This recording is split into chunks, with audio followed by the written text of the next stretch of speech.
হয়ে গেছে তাহলে সবার? নেক্সট চ্যাপ্টারে যাই। কারো কোনো প্রবলেম নেই? কারো কোনো স্যার আমার একটা অঙ্কে প্রবলেম হচ্ছে। তো তো সবসময় প্রবলেম। না স্যার এই অঙ্কটাতে একটু হাট! প্রবলেম হচ্ছে। কোন অঙ্কটা হয়নি? স্যার এই এক্সারসাইজের সাতেরটা।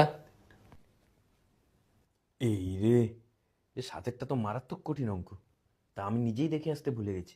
এ আমার দ্বারা সম্ভব নয়। সাতেরটা নেক্সট দিন। স্যার আজকে করে দিন না স্যার, লাস্ট দিন স্যার, করে দিন না স্যার। নেক্সট দিন। স্যার, আজকে স্যার তো স্যার করে করে দিন। দিন না স্যার। এত একটা সহজ অঙ্ক পারিসনি? দেখবি দেখবি তোর বন্ধুরা কেমন করে দেবে, দেখবি। সাতেরটা আর কে পারবি? দেখ, কে পারবি?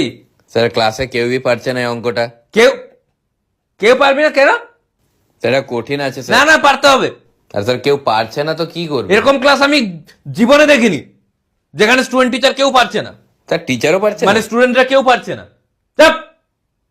টিচারের কথা ধরা পরের দিন হবে। স্যার প্লিজ স্যার, আজকে করে আজকে দিন না করে স্যার, দিতেই হবে স্যার, না স্যার, স্যার আজকে করে আজকে দিতে করতে হবে। হবে।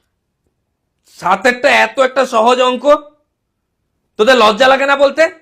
ছি ছি ছি, মানে কি করে বলিস তোরা যে অঙ্কটা আমরা পারবো না? বলতে পারিস কি করে? মানে ছোট মনে হয় না নিজেকে? হ্যাঁ, আয়নার সামনে দাঁড়াস কি করে? ছি ছি ছি ছি। তোদের মতো বয়সে এমন প্র্যাকটিস করতাম, কোনো জন্য স্যারকে বলতে হয়নি স্যার অঙ্কটা পারিনি। সবসময় বলেছি স্যার অঙ্কটা করিনি। এত প্র্যাকটিস করতাম, প্রশ্ন দেখার সাথে সাথে উত্তর, সাথে সাথে সলভ করা স্টার্ট। মাঝে মাঝে প্রশ্নও দেখতাম না, উত্তর লিখে দিতাম আগে। উত্তর লেখার পর প্রশ্ন মেলাতাম। উত্তর না মিললে বাড়িতে খেতাম না রে, খাওয়ার পেটে ঢুকতো না। মায়ের রান্না করতে না ইচ্ছে হলে মা কঠিন অঙ্ক দিয়ে দিত। বাবা যেদিন খাতা আনতো সেই দিনই খাতা শেষ করে দিতাম অঙ্ক করে করে। বাবা বিরক্ত হয়ে খাতা আনা বন্ধ করে দিয়েছিল।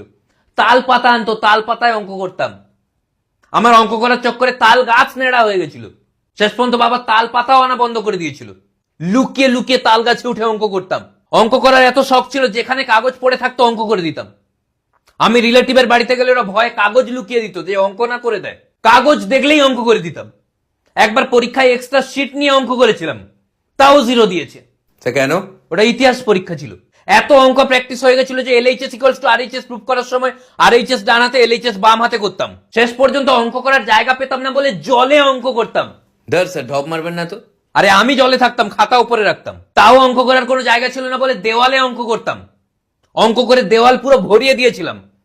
বাইরে থেকে লোক এসে দেখতো আর বলতো যে কে অঙ্কে দেওয়াল করেছে। যেখানে ফাঁকা পেতাম, ফাঁকা জায়গা দেখলেই অঙ্ক করতাম। এই জন্য আমার মামা বাড়িতে আসা বন্ধ করে দিল। স্যার কেন? মামার চুল ফাঁকা হয়ে যাচ্ছিল। তোরা যেদিন ওকে অঙ্কটা করান তো দেখি, তখন থেকে একই কথা বারবার বলে যাচ্ছেন। করলে তো আমি এক্ষুনি করিয়ে দিতে পারি। তাহলে স্যার করিয়ে দিন না। বেল পড়ে